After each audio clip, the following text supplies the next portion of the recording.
കുറിച്ച് പറയാനാണെങ്കിൽ 2012 last model വണ്ടിയാണ്. ഫാൻസി നമ്പർ ഉണ്ട്, പവർ സ്റ്റിയറിംഗ് ഉൾപ്പെടെ വരുന്ന വണ്ടിയാണ്. ഇത് സെൻട്രൽ ലോക്ക് ഉണ്ട്.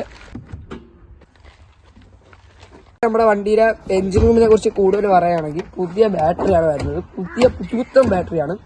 പിന്നെ ഹോൺ ഉണ്ട്, 2 കിറ്റ്കാറ്റ് ഹോൺ ഉണ്ട്, രണ്ടാമത് സെറ്റ് ചെയ്തതാണ്. ഇപ്പൊ നമ്മുടെ വണ്ടിയെ കുറിച്ച് ബാക്കിയുള്ള കാര്യങ്ങൾ പറയുകയാണെങ്കിൽ നമ്മുടെ വണ്ടിയിൽ സെൻട്രൽ ലോക്ക് ഉണ്ട്. അതാണ് ഈ ലൈനാണ് കണ്ടില്ലേ, ഇതിന്റെ അകത്ത് ഇങ്ങനെ കേൾക്കും. മച്ചന്മാരെ നമ്മളെ വണ്ടി വന്നിട്ട് പെട്രോൾ എഞ്ചിൻ ഫുൾ സെൻസറാണ്, നിങ്ങൾക്ക് ഇവിടെ കാണാം. ഇപ്പോൾ നമ്മളെ വണ്ടി വരുന്നത് AC ആണ്. AC ഉണ്ട്, 2 സ്പെയർ കീസ് ഉണ്ട്, പിന്നെ നമ്മുടെ സെൻട്രൽ ലോക്കാണ്. പിന്നെ വണ്ടി കൂടുതൽ പറയുകയാണെങ്കിൽ പുതിയ ബാറ്ററിയാണ്, പിന്നെ വാറന്റി കാർഡാണ്. പിന്നെ വണ്ടിയിൽ മ്യൂസിക് സിസ്റ്റം വരുന്നുണ്ട്, ബാക്കിലാണ് സ്പീക്കർ വരുന്നത്, അത് നമുക്ക് കാണിക്കാം.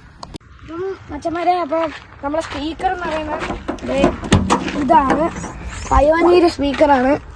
അപ്പം 2 എണ്ണം വരുന്ന നല്ല ബാസുള്ള സ്പീക്കേഴ്സ് ആണ്, നമ്മൾ അഡീഷണൽ കയറ്റിയതാണ്. അപ്പം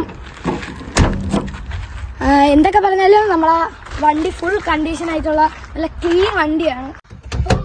വണ്ടി എന്ന് വെച്ച് കഴിഞ്ഞാൽ സീറ്റ് ഫുൾ ആയിട്ട് തന്നെ ലെതർ ഫിനിഷ് സീറ്റ് കവർ അടിച്ചിട്ടേക്കാണ്. ഒരു നല്ല ഫാമിലി യൂസിന് വേണ്ടിയിട്ടുള്ള നല്ലൊരു കാർ തന്നെയാണ്.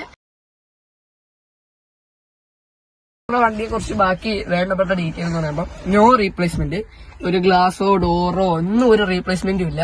പിന്നെ ആണെങ്കിൽ നമ്മുടെ കമ്പനി പെയിന്റ് ആണ് വണ്ടിയിൽ വരുന്നത്. നല്ല ഗ്ലേസിംഗ് ഒക്കെ ഉള്ള നല്ല കമ്പനി പെയിന്റ് ആണ്. പിന്നെ വരുന്നത് ഇത് കണ്ടില്ലേ, കവർ പോലും പൊട്ടിച്ചിട്ടില്ല, അത്രയ്ക്ക് നമ്മള് സൂക്ഷിച്ചുകൊണ്ടാടുന്ന വണ്ടിയാണ്. ഫാമിലി യൂസിന് പറ്റിയ വണ്ടിയാണ്. പിന്നെ ലെതർ സീറ്റാണ്, ഈ പെർഫെക്ഷനിൽ അടിച്ചിട്ടുള്ള നല്ല ലെതർ സീറ്റ്. അപ്പം ഇനി പറയാനുള്ളത് നമ്മുടെ വണ്ടിയുടെ വിലയാണ്. വണ്ടിയുടെ വിലയെന്ന് പറയുമ്പോൾ നമ്മൾ ചോദിക്കുന്ന വില 170 അപ്പം താല്പര്യമുള്ളവര് നമ്പർ ബയോ കൊടുക്കാം, വിളിക്കാം. ഓക്കെ, അപ്പം ഇത്രയേ ഉള്ളൂ നമ്മളെ വണ്ടിയെ കുറിച്ച്. ഇനി ബാക്കി കാര്യങ്ങൾ അവൻ പറയും. സോ 2 ഹൈഡ്രോളിക് ഉണ്ട്, പിന്നെ ഒരു സ്റ്റെപ്പിനും ഉണ്ട്. നമ്മുടെ കമ്പനി സ്റ്റിക്കറാണ് വരുന്നത്. ഇതുവരെ അത് ഇളവി പോയിട്ടില്ല, അത്രയ്ക്ക് സൂക്ഷിച്ചുകൊണ്ട് നടക്കുന്ന വണ്ടിയാണ്. അപ്പത്തേക്ക് അതിന്റെ റേഞ്ച് നിങ്ങൾക്ക് അറിയാമെന്ന് ഞാൻ വിശ്വസിക്കുന്നു. അപ്പം ഇത്രയേ ഉള്ളൂ.